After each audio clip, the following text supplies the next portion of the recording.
I was going to show you a video, and it's a song from 1984 called Friends, How Many of Us Have Them?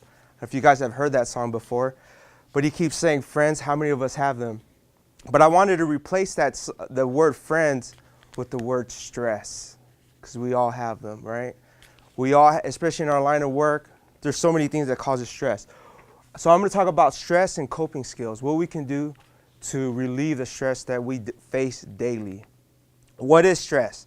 Is any mental tension, anything that causes us to not focus on the task at hand. So some things, there's life challenges. Some people are going through major stress points, divorce, death in the family. There's challenging situations, worry, anxiety. So we're all in the same business, stress. Why is stress harmful to you? There's physical challenges. I'm going to talk about a water drip punishment that they used back in the 1800s and some other effects that stress can cause you. So physical stress, your body produces cortisol, which is bad for you. It affects your immune system, can affect your heart rate. When you're stressed out, you're not thinking.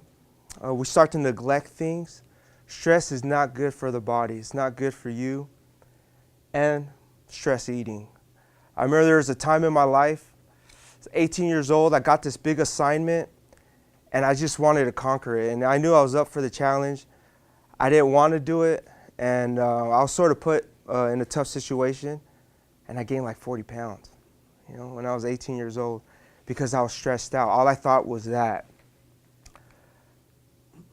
One of the countries back in the 1800s or earlier used the water drip punishment. What they would do, they'd capture a prisoner, and they would hold him down, they'd bind him down, and they'd put a bucket over his head, and the water would drip on his head. And over time, that dripping point would become like a sledgehammer and drive the guy insane.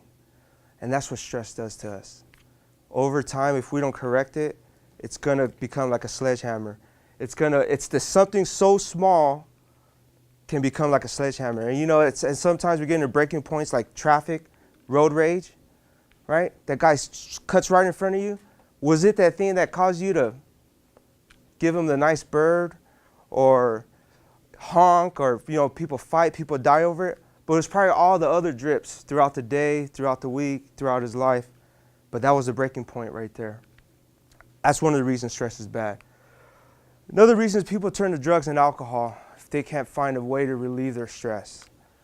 So we need to find a way to relieve our stress. And I'm going to talk about some of the coping solutions. I picked up a book by Dale Carnegie called How to Stop Worrying and Start Living. It's a great book. I recommend it. And I'm going to share a few concepts from that book and some things that have worked for me. So background information about Dale: he hated his job. He lived in a tight apartment. It was just him and his roaches. And he would say that when he'd go pick his tie, all the roaches would scatter from the tie he picked to other ties. And he said he didn't want to make a lot of money, he wanted to make a lot of living. So he gave up the job he despised, and he wanted to teach because he got a teaching degree. And he went to teach at YMCA. And as he taught the night adult students, he wanted to teach them something they needed, and a lot of them struggled with public speaking. But then he found out more that some of these adults, they needed to learn how to stop worrying. And what I liked about Dale, he interviewed a lot of successful people, a lot of people that learned how to deal with stress. And one of the persons that he interviewed or he learned about was Sir William Osler. He's known as the father of medicine. He was the one that took medical students out of the classroom and into the clinic, right next to patients. William Osler was stressed out when he had to take his medical exam to become a doctor. He couldn't sleep for weeks. He said, if I don't become a doctor, what am I going to do for my future, my career? How am I going to take care of my future family? And it was 21 words that he read by Thomas Carlyle that changed his life. And the words that he read was, our main business is not to do what's dimly at a distance, but to do what's clearly at hand. And Osler learned that he had to focus on what was in front of him. He learned that he just had to study if he wanted to pass that exam. He couldn't focus on the outcome. He had to focus on what he could handle. 42 years later, he went to speak at Yale University. And as he was going there to speak to these students, he gave them one of the pearls that helped him throughout his life. And he was he took a trip over the Atlantic, and he was with the captain on a big ship. And the captain pressed a button, and he heard all this clinging and clacking, and the boat compartments moving and shutting. And it became watertight compartments. And when Sir William Osler spoke to the Yale students, he compared it to them, and he says, in life, we need to press buttons that can shut out the dreadful yesterdays, press another button that can shut out the unborn tomorrows so that we're safe to live today. And he said, tomorrow is not given. Tomorrow, we're always focused on the future, but today is the future because we need to focus on what's today. So that's what I liked about Osler. Sometimes in our line of work, we get so focused, oh, I got to do this, I got to do that, but we still need to take care of what's at hand. He also talked about William H. Carrier. He revolutionized the HVAC industry. He was part of it. He was working in Buffalo, New York, and he ran into a problem at work, which we all face. And he didn't know what to do. He was stressed out. He took a contract with the company, and it wasn't working out. And he was worried. It was the same thing, losing sleep, depressed. And then common sense came to him, and he said, you know what, worrying is not going to help me. I need a focus. So he came up with 3 steps that helps him. 1, he learned he had to fearlessly analyze the situation and find out what was the worst thing that can happen. 2, to accept the worst thing that can happen. And then 3, to work upon and improve the worst thing that can happen. So in William H. Carrier's situation, the worst thing that can happen, he could lose his job, or his company could spend more money.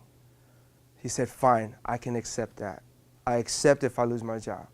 And he said, step 3, if I lose my job, I'll get another job.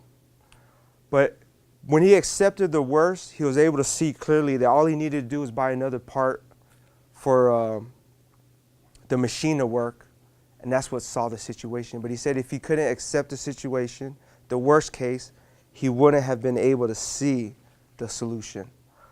Now, what works for me? Exercise and yoga. Exercise is good for you because when we exercise, our body releases endorphins, which makes you feel good.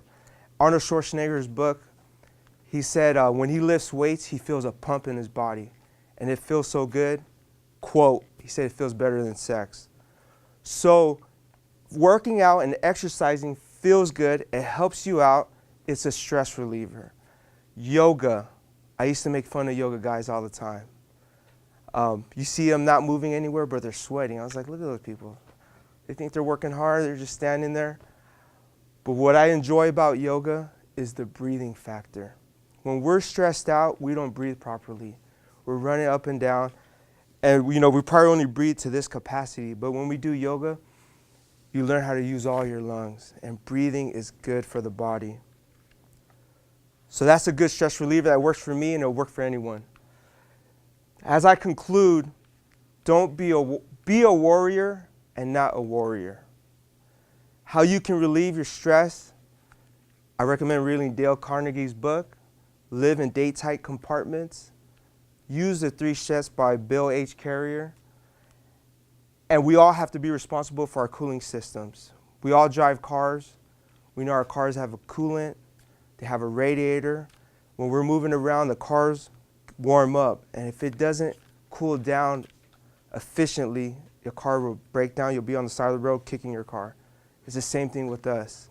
If we don't learn how to relieve our stress, use our cooling system to the efficient and maximum level, we will be on the side of the road kicking ourselves in life. So take control, exercise, and try yoga. Thank you.